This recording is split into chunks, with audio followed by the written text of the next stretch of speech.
दिनेश जैन, रेखा जैन, दिवेश जैन, दिशा जैन गंगवाल परिवार, प्रवासी मुंबई, निवासी ब्यावर।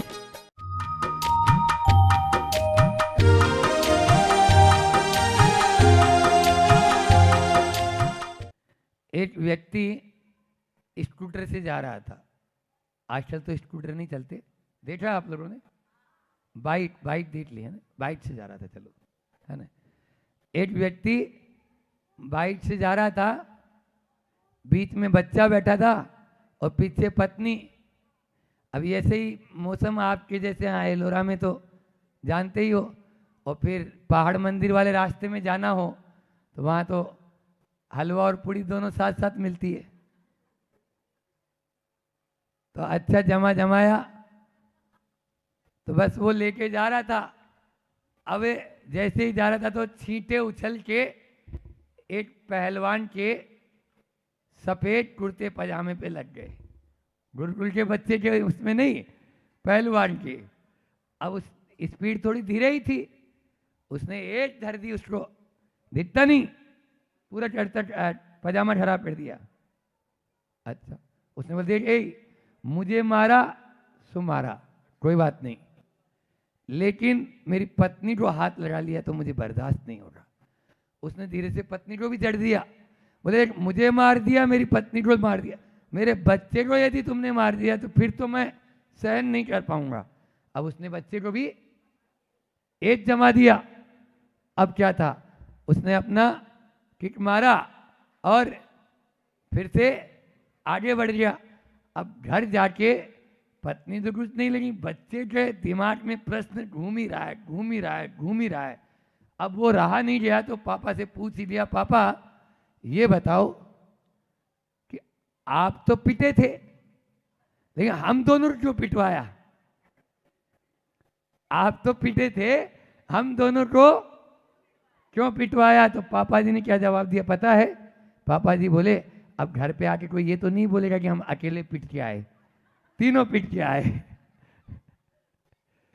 ये इंसान की दशा है।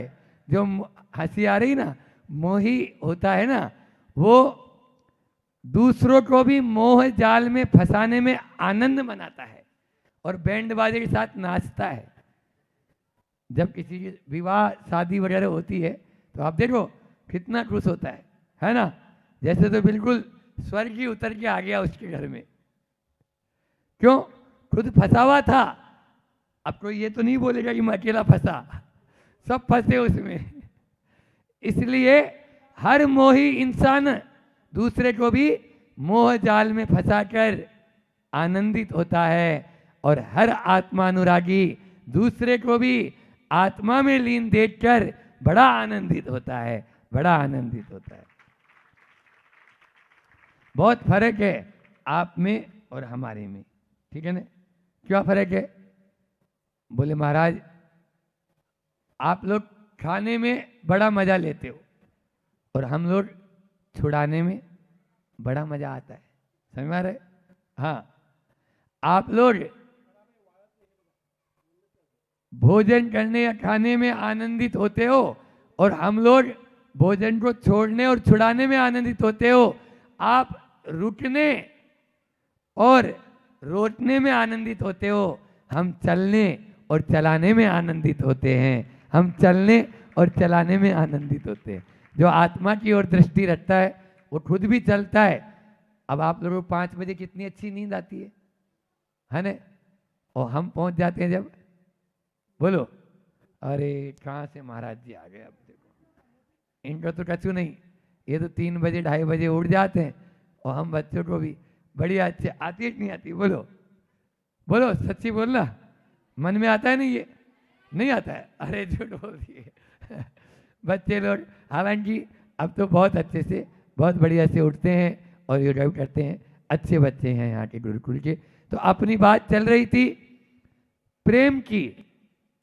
सच्चा प्रेम, वास्तविक प्रेम, परम प्रेम, निस्वार्थ प्रेम का फार्मूला क्या है, ये हमने आपको कल नहीं परसों दिया था कि आप लोग आई लव यू बोलते तो हो, और फिर कल भी वो वैसा ही संयोग बना, और आप लोगों को सोच, सही सोचें, सुंदर सोचें, और बताओ, 4 बिंदु दिए थे कल वाले, कोई बताएगा? सही देखें, सुंदर देखें, सही बोलें, सुंदर बोलें, और सही करें, सुंदर करें। उसमें भी एक आया था, क्या आया था कि वह बच्चा जब जाता है और जंगल में बोलता है मम्मी आई हेट यू, तो लौट कर आवाज आती है आई हेट यू।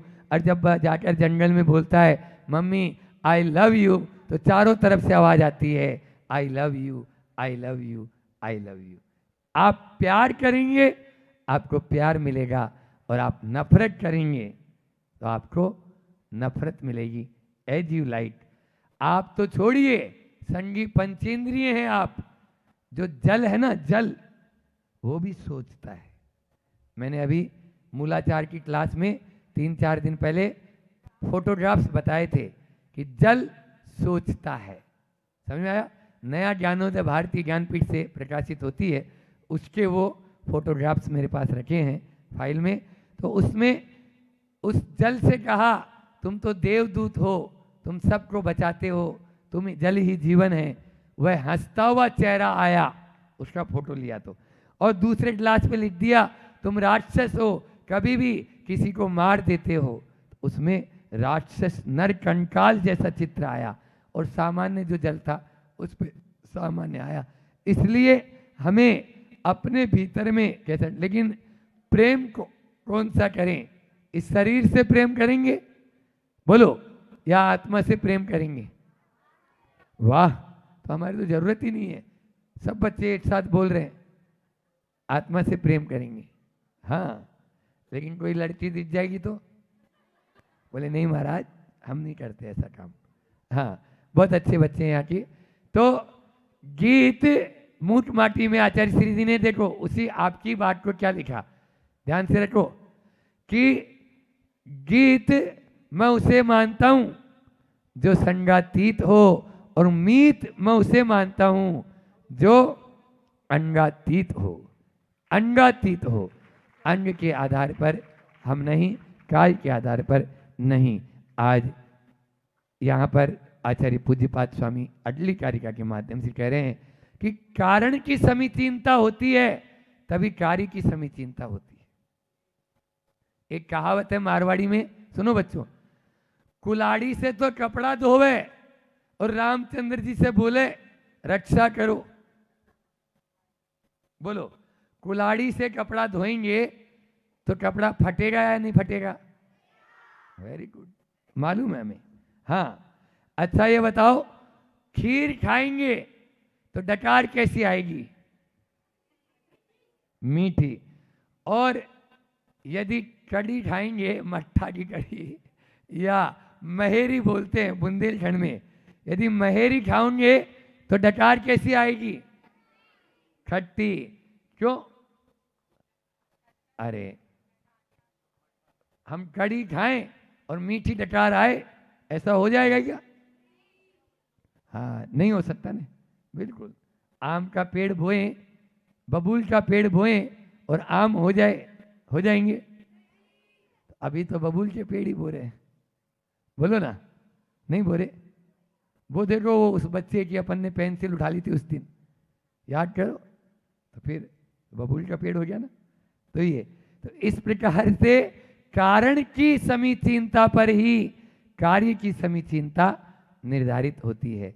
जैसा कारण वैसा ही कार्य।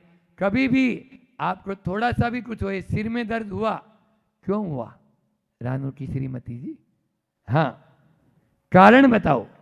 कारण के बिना कार्य नहीं होगा, कारण है तो कार्य भी होगा। उस कारण का निवारण कर दो, सब ठीक हो जाएगा। अपन कार्य का देखते हैं, उसके बाद में आप लोगों को बहुत अच्छा अर्थ भी इसको बता देंगे। समय भी हो रहा है। 41 नंबर की कार्य का 64 नंबर प्रश्न क्रमांक, आत्मविभ्रमजम दुख, आत्म विभ्रमजम दुख, मात्म ज्ञानात् प्रसाम्यति। बहुत सुंदर। नायतास्तत्र निर्वान्ति कृत्वापि परमं तप। आत्म विभ्रमजम, आत्मा के विभ्रम से उत्पन्न हुआ है ना। जैसे आप लोग अपने मान लीजिए अनुज है ना, अनुज बोलते हैं जय, जय प्रत्यय कब लगता है जिससे जन्म होता है। जैसे जलज, जलज, जल से जल में उत्पन्न हुआ वह जलज, ठीक है। ऐसे ही आत्मा से के विभ्रम से उत्पन्न हुआ आत्मज या विभ्रमज। दुख, आत्मा के विभ्रम से क्या उत्पन्न होता है, दुख। अपन यदि आत्मा के अंदर लीन हो जाएंगे तो सुख हो जाएगा, और आत्मा से विपरीत चलेंगे तो दुख होएगा। बस यही फार्मूला अपने पास में। आत्मज्ञानात, आत्मज्ञान से प्रसाम्यति, शांत हो जाता है। कल प्रशांत जी आए थे ना आपके आमदार साहब, तब भी हमने बोला था आत्मा के विभ्रम से जो दुख उत्पन्न हुआ वो आत्मा के ऊपर ध्यान देने से, उसमें लीन होने से वो दुख शांत हो जाता है, कारण का निवारण हो गया। आपने कड़ी खाई थी तो खट्टी डकार आई, अब खीर खा लो तो मीठी डकार आना शुरू हो जाएगी, ठीक है ना। तो ये खीर खाना है अपन को यहाँ पर। फिर तत्र, उस आत्म स्वरूप में अयताहा, जो यत्न नहीं करते वे परमम तप है, उत्कृष्ट तप कृत्वापि, करके भी न निर्वांति, निर्वाण को प्राप्त नहीं करते। जो आत्मा में डूबेंगे ही नहीं तो वो निर्वाण को प्राप्त करेंगे क्या। अब चाशनी परीक्षा हो रही है 23, 24, 25, अब पढ़ेगा ही नहीं और भगवान को बोले भगवान पास कर दे, महाराज जी आशीर्वाद दो, पास कर देना महाराज, थोड़ा सा आशीर्वाद दे दो महाराज जी, हो जाए। तो कैसे होगा, गड़बड़ हो जाएगा ना।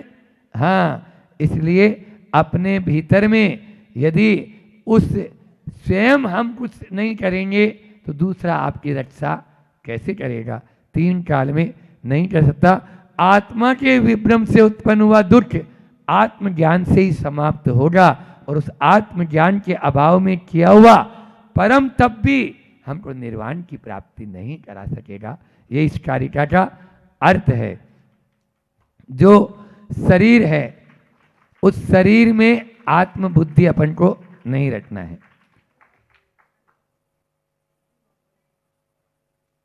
एक बात बताएं, हम दूसरों के लिए गड्ढा खोदेंगे, आज बच्चों को बच्चों की भाषा में थोड़ा डाइल्यूट करके हम समझा रहे हैं, फिर भी समझ में तो आ रहा है ना। ये बताओ, हम दूसरों के लिए गड्ढा खोदेंगे तो अपन को पहले उसमें नीचे उतरना होगा कि नहीं उतरना होगा। वो तो बाद में गिरेगा, पहले हमको उसमें गिरना होगा, तभी तो खोद पाएगा, नहीं खोदे कैसे। ऐसा तो है नहीं कि लगा दी मशीन और मिट्टी फेंक दी ऊपर, समझ आ रहा है, खुद को नीचे उतरना होता है।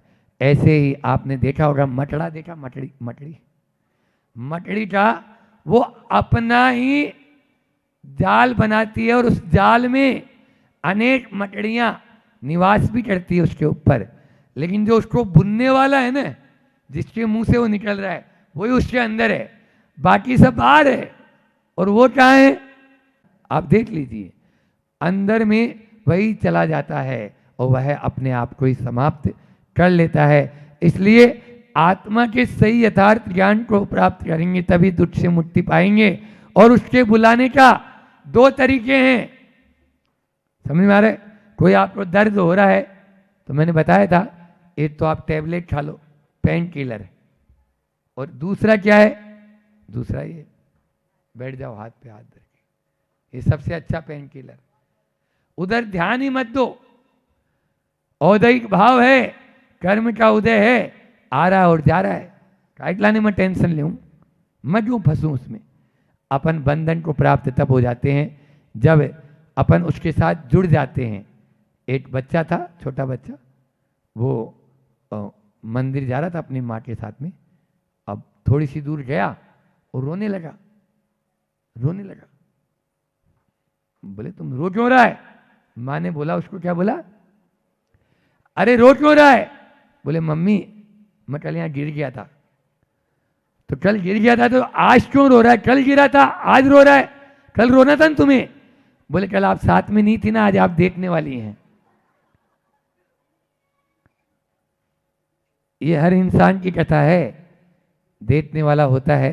आप नीचे बैठे हैं तभी यहाँ ऊपर वाले का महत्व है। नीचे बैठने वाला कोई नहीं होगा, बैठ जाओ आके। ये सापेक्ष है, पक्ष और विपक्ष दोनों चलते हैं, समझ में आ रहा है? वो आना, उसको रोना भी तब आ रहा है जब देखने वाला है, हाँ, नहीं तो नहीं। तो ये स्थिति, छोटे छोटे बच्चे ब्लैकमेल कर देते हैं माता पिता को, करते नहीं करते हैं, हाँ, वो नस देख लेते हैं। और अब तो 2 ही होते हैं, ज़्यादा तो होते ही नहीं है। कितने तुम लोगों में ऐसा कौन है जिसके 3 भाई बहन या 4 भाई बहन है? हाँ, 3 वाले हैं, 3 वाले, और 4 वाले भी है क्या? 4 वाले हैं कोई? एक भी नहीं। 5 वाला, 6 वाला, 6 भाई बहन है। वाह, बजाओ ताली। 6 भाई बहन वाले हैं, हाँ 8, बहुत सुंदर, बहुत ही बढ़िया, अच्छा लगा मुझे। हाँ 8 है। और 7 वाले, इधर वालों की बात नहीं हो रही, ये सब रिटायरमेंट वालों की नहीं, अभी की पीढ़ी की बात हो रही है। पुरानी पीढ़ी में तो 1 दर्जन पूरा चाहिए, दंगल मचता रहता है। अभी आया था एक शब्द, कौन सा आया था? विभ्रांत, उद्भ्रांत, विभ्रांत उद्भ्रांत, हाँ संजय जी की। तो वह उद्भ्रांत हो जाता है। तो आपके साथ और हमारे साथ में रहता है क्या मंडल भी, कई बार तो हमको ही ले जाना पड़ता है साथ में, या तो 1 आध 2 आदमी, 1 आदमी। तो आचार्य श्री बोलते हैं क्यों, मेरे पुण्य से तुम्हें ईर्ष्या हो रही है क्या? मेरे पुण्य से तुम्हें, आपको ईर्ष्या हो रही क्या? तुम्हें तो बोलते ही नहीं, मेरे पुण्य से आपको ईर्ष्या हो रही क्या?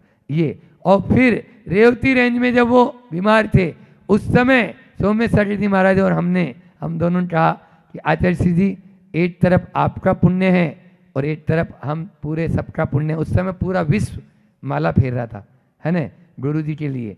माता जी, महाराज जी, हर संघ वाले, सब संघ, कोई पंथ नहीं, कोई कुछ नहीं। तो आचार्य श्री जी स्वस्थ हो जाएं कैसे भी।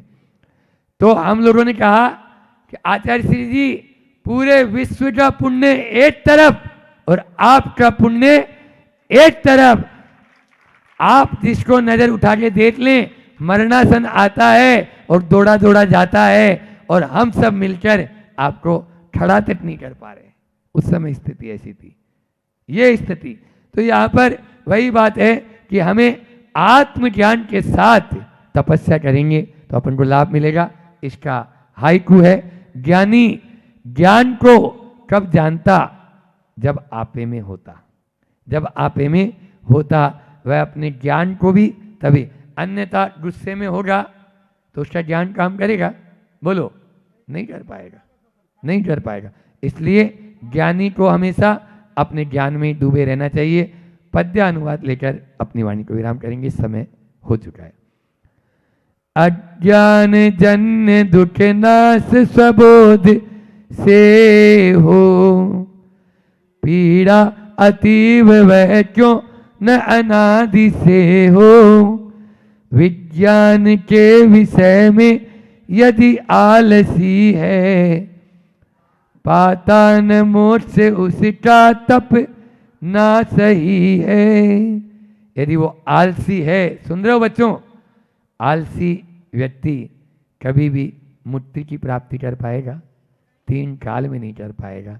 जो विज्ञान को जानेगा वही तो आगे बढ़ेगा।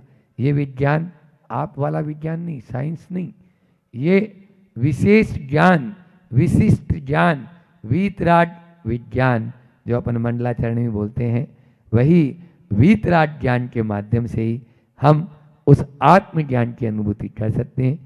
करें इसी भावना के साथ में अपनी वाणी को विराम। अहिंसा परमो धर्म की आचरण। नमो लोय सव साहुणम, नमो अरुहंतारणम, नमो सिद्धाणम नमो आयरिज्ञानम नमो उवध्यायानम नमो लोय सव्वसाहुणम। बोलिए देवादिदेव 1008 श्री पांचनाथ भगवान की। परम उपकारी आचार्य भगवंत विद्यासागर जी महामुनि राज की। पूज्य मुनि श्री 108 दुर्लभ सागर संतान सागर महामुनि राज की। समस्ताचार्य संघ की। बात चल रही है कि कैसे हम अपने कर्मों को रोकें, किस प्रकार से अपने कर्मों की जो श्रृंखला है उस पर हम ताला लगाएं। तो उस ताले लगाने की बात पर चल रही थी संवर की कहानी कि हम संवर का मतलब ही ये होता है कर्मों को रोकना। उस कर्मों की रोकने की उस प्रक्रिया को अगर हम जान लें, मान लें और अपने जीवन में उतार लें और हमारे अंदर वो उतर जाए तो हम बहुत ही सहज भाव के साथ अपने कर्मों को तोड़ सकते हैं। कर्मों को तोड़ना बहुत बड़ा नहीं है, बस वो ज्ञान आ जाए, वो अज्ञान दूर हो जाए तो सब कुछ होता चला जाता है। अभी जो कर्म कैसे करे ग्रंथ पढ़ रहे हैं उसमें 3 कारण दिए हैं कर्म बंद के। सबसे पहला तो था मोह, हमारा स्वयं का मोह और आसक्ति। दूसरा कारण हैगा वर्तमान पुरुषार्थ की गाफिलता। और तीसरा जो कारण है वो तीसरा कारण अज्ञानता और लापरवाही। तो ये जो अज्ञानता कब दूर होगी? जब हम गुरुओं की बात को सुनेंगे और सुनने के बाद उन्हें अपने जीवन में उतारने का प्रयास करेंगे तो निश्चित तौर से उस अज्ञानता से ज्ञान की ओर हमारी भावना पहुँचेगी। तो हम कर्मों को तोड़ सकते हैं, मरोड़ सकते हैं और अपने जीवन से उनको निकाल सकते हैं। तो वो कर्मों को रोकने का जो उपाय आपके सामने रखा था, सगुप्ति समिति धर्मानुपरीक्षा परिचय जय चारित्र, उसमें अपनी बात चल रही थी 12 भावनाओं पर। हमने कहा 12 भावनाओं को आपने सरल सहज ले लिया है, लेकिन आचार्य भगवान ने उस 12 भावनाओं को क्या कहा है?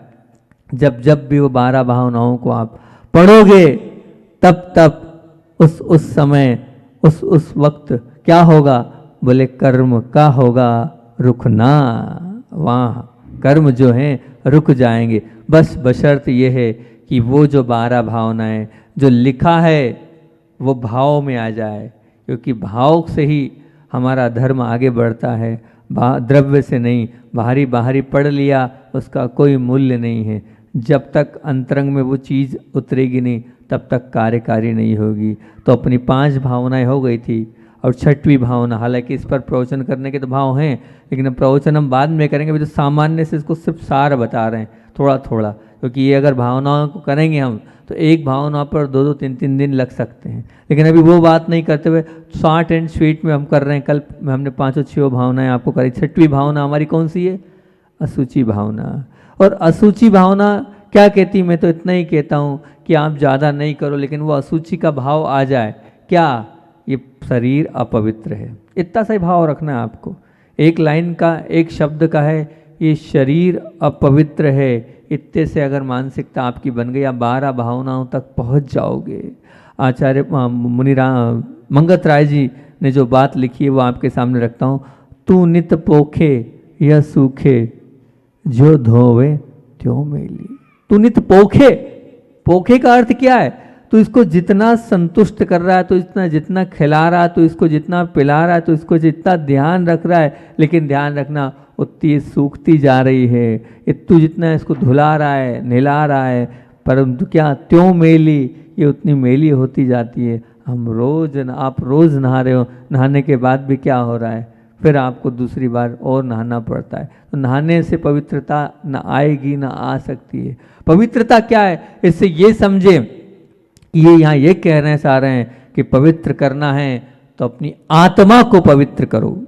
शरीर को पवित्र करने की सार्थकता नहीं है धर्म में। आत्मा को पवित्र करने की बात कही है इस असूची भावना में। हम निज दिन करे उपाय देह का रोग दशा फैली। कितना कब तक कर रहे हैं हम, खूब उपचार कर रहे हैं, अरे कर लिया जहाँ तक करना था कर लिया, अब नहीं हो रहा है, फिर भी अगर रात दिन उसमें ही लगे हैं तो क्या कहा है, वो रोग कम नहीं होगा, वो रोग और बढ़ता चला जाएगा। जिनको भी रोग है, जिनको भी पीड़ा है, जिनको भी कष्ट है, वो इस लाइन को पढ़ेंगे ना तो उनको बहुत सहायता मिलेगी।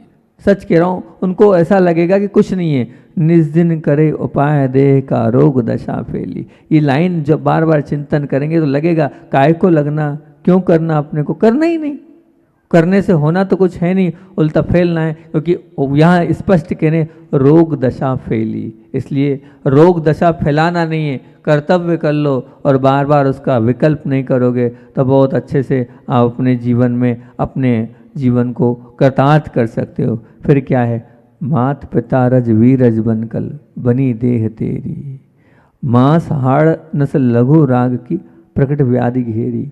क्या है ये पूरी की पूरी शरीर है, कहते हैं चमड़ी निकाला अंदर का वो रूप दिखता है तो आपको क्या होता है, घृणा हो जाती है। अंदर क्या भरा है, अभी तो आप बाहरी स्वरूप देख रहे हो और बाहरी स्वरूप को देखकर आपकी वासना की ओर दृष्टि जा रही है, लेकिन जब वो अंदर का शरीर देखोगे, वो लहू को देखोगे, वो मांस को देखोगे, वो हड्डी को देखोगे तो क्या होगा, वो पीप को देखोगे, वो अंदर की गंदगी को देखोगे तो क्या अपने आप आपके भाव जो हैं वो क्या हो जाएंगे, विकृत हो जाएंगे। जो चीज़ आज बहुत अच्छी और सुंदर लग रही है वही चीज़ आपको बहुत खराब लगने लगेगी। तो वो चिंतन क्यों नहीं जा रहा है हमारा कि ये शरीर जिस चमड़ी पर मैं मोह कर रहा हूँ, उस चमड़ी को निकालने के बाद देखूंगा तो सच्चा स्वरूप दिखेगा, सत्य घटना सामने अपने आप प्रेषित हो जाएगी। वहाँ तक हमारा इस भावनाओं को पढ़ने के बाद चिंतन जाना चाहिए। फिर अगली लाइन कितनी अच्छी बोली है कि काना पोड़ा पड़ा हाथ यह चूसे तो रोवे,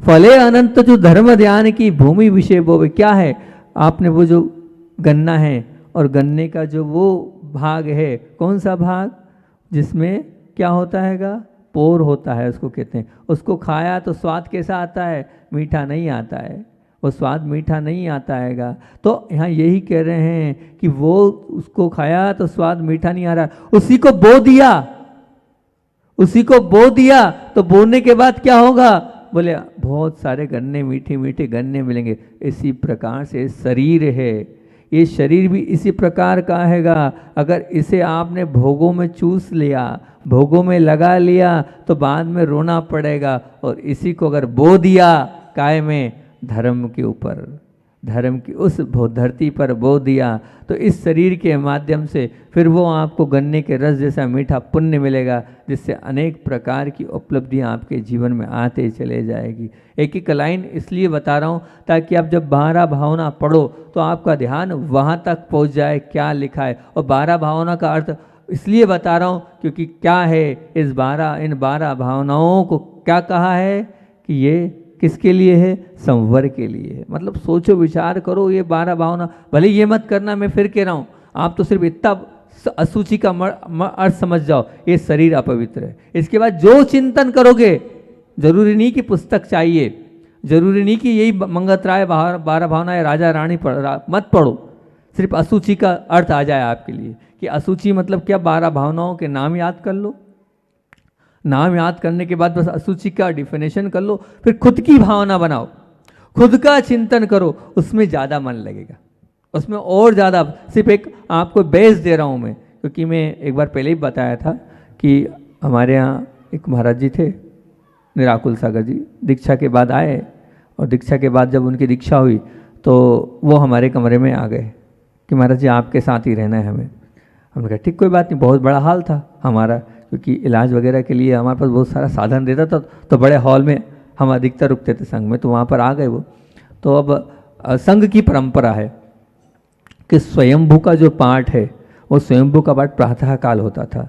तो हमने कुछ दिन तो उन्होंने हमारे साथ किया, फिर उन्होंने पाठ नहीं किया, कुछ दिन हम नहीं बोले, लेकिन हमें ऐसा लगा कि हम बड़े साधु बड़े हैं और हमारा कर्तव्य होता है, छोटे हैं तो नई नई दीक्षा हुई तो हमें हिंट तो करना चाहिए उनको कि देखो ये ठीक नहीं है, आपको 24 भगवान की स्तुति आचार्य श्री जी कर रहे हैं और आप 24 भगवान की स्तुति नहीं कर रहे हो, ये तो ठीक बिल्कुल भी नहीं है। हमें पहले 2-3 दिन तक तो हम बहुत डरे, बोलूँ नहीं बोलूँ, बोलूँ नहीं बोलूँ, फिर हिम्मत करके हमने कहा नहीं, अपने को बोलना चाहिए, बताना चाहिए। अपन बहुत अच्छे से हमने बहुत ही बढ़िया कि महाराज जी आचार्य श्री जी कितने अच्छे से स्वयंभू करते हैं, क्या भक्ति से स्वयंभू करते हैं, देखो उनको देखकर गदगद हो जाते हैं, 24 भगवान को नमस्ते। इस प्रकार से हमने बोला उनको, और मैंने कहा आप भी करते हैं? तो उन्होंने कहा हाँ मैं रोज़ करता हूँ। एकदम दंग रह गया, मैं रोज़ करता हूँ? बोले हाँ मैं भी रोज़ करता हूँ महाराज जी, पर मेरा कुछ तरीका अलग है स्वयंभू करने का। मैंने कहा हाँ क्या तरीका है? बोले मैं भी करता हूँ भगवान की स्तुति, पर वो जो लिखी हुई है आचार्य समदभद्र स्वामी ने कि स्वयं भुवा भूत तेन भूतले समझ सज्ञान, मेरा मन उसमें कम लगता है। फिर क्या करते हो? बोले मैं तो आदिनाथ भगवान को लेता हूँ और फिर अपने मन से आदिनाथ भगवान के अंदर ही अंदर स्तुति करता हूँ, प्रशंसा करता चला जाता हूँ कि आदिनाथ भगवान ऐसे हैं ऐसे हैं ऐसे हैं, इस प्रकार से उनने किया है। बोले अभिनंदन भगवान, शांतिनाथ भगवान, सब पे जो नाम के विशेषण हैं उन विशेषणों से अपने अंदर से भाव प्रकट, ये शांतिनाथ भगवान है, आपके दर्शन करने से मुझे शांति का अनुभव होगा। हे धर्मनाथ भगवान, जैसे आपने साक्षात धर्म को पाया है मैं वैसे साक्षात धर्म को पाऊँ। हे मुनिश्रवतनाथ भगवान, आपने मुनिव्रत का पालन किया है, मैं मुनिव्रत का पालन को। हे पांचनाथ भगवान, जैसे आपने उपसर्ग झेले, बस जितना जिस भगवान में मन लग जाता है उतना लगाता जाता हूँ। कभी कभी कोई भगवान में ज़्यादा लग जाता है तो फिर आखिरी के भगवान की जय ही बोल देता हूँ, एक लाइन में कर लेता हूँ। कभी कभी का बहुत हो जाता है तो मेरा स्वयंभू भी आपसे ज़्यादा देर में होता है, 1-1 घंटा 1.25 घंटा मेरे स्वयंभू में लग जाता है। बोले आनंद, बोले बहुत आनंद आता है आपके साथ करने में, वो स्वयंभू करने में आनंद नहीं आ पाता है जो आप संस्कृत में करते हो, मुझे इसको करने में बहुत आनंद आता है। तो मुझे भी लगा, फिर मैंने भी प्रारंभ किया।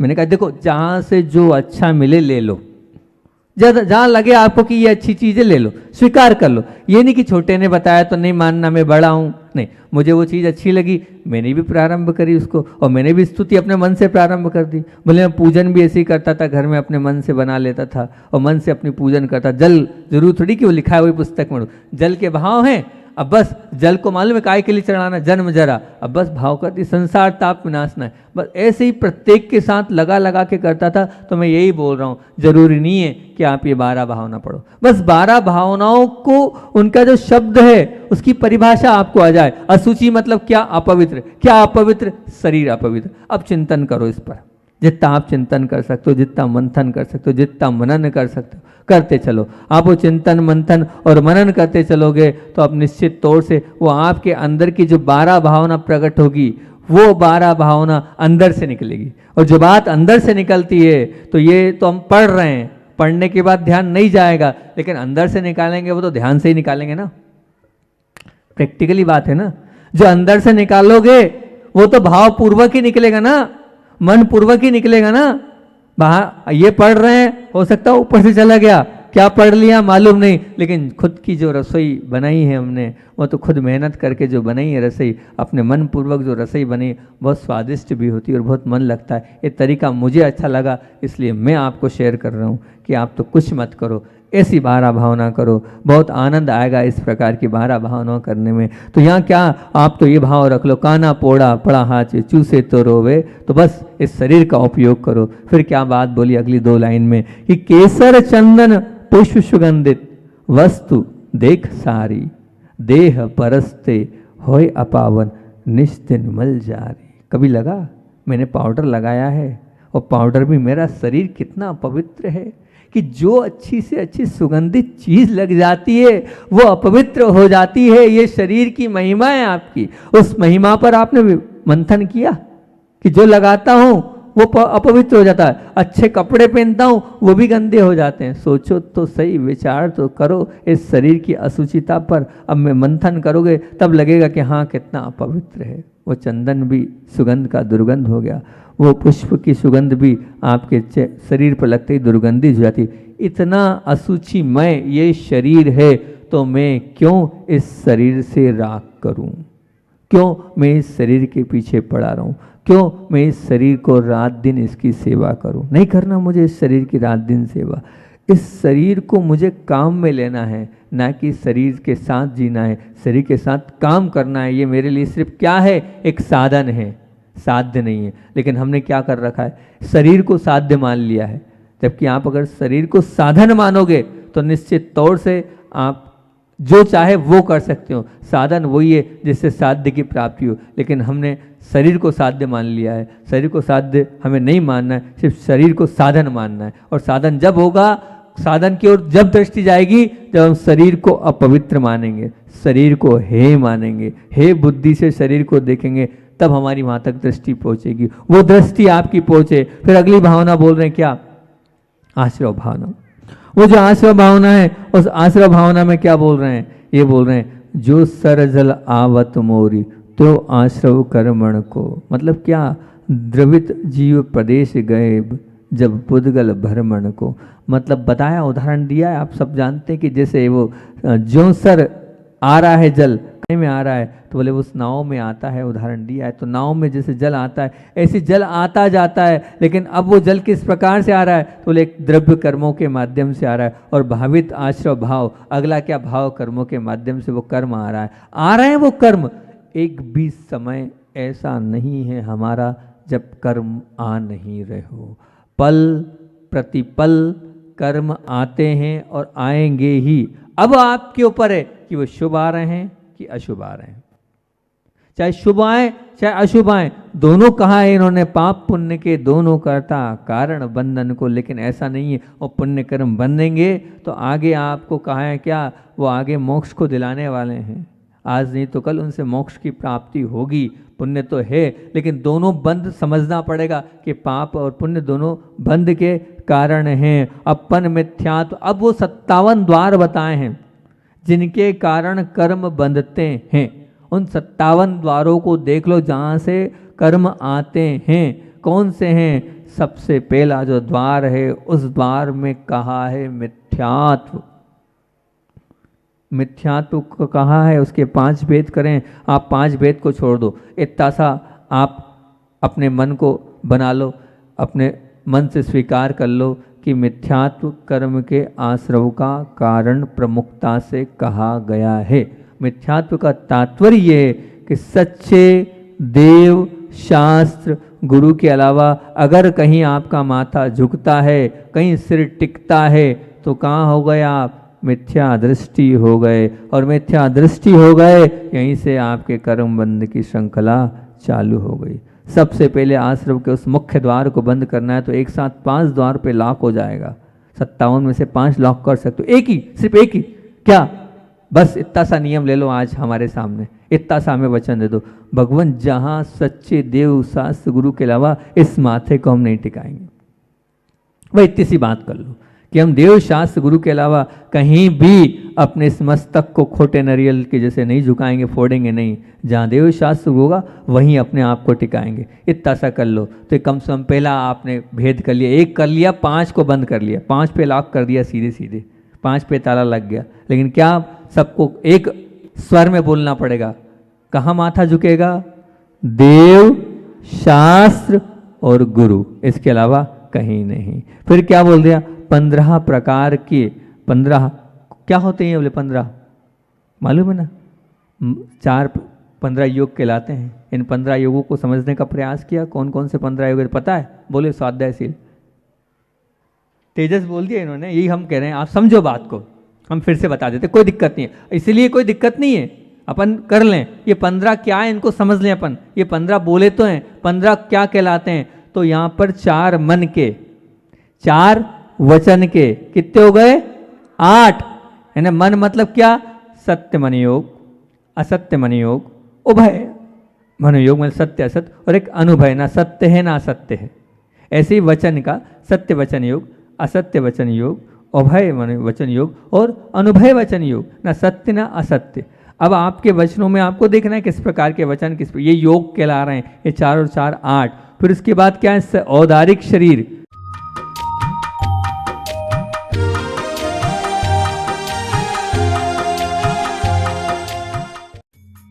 इस कार्यक्रम के पुण्यार्चक थे माता पिता श्रीमान रूपचंद जी जैन, श्रीमती कमला जैन, दिनेश जैन, रेखा जैन, दिवेश जैन, दिशा जैन गंगवाल परिवार, प्रवासी मुंबई, निवासी ब्यावर।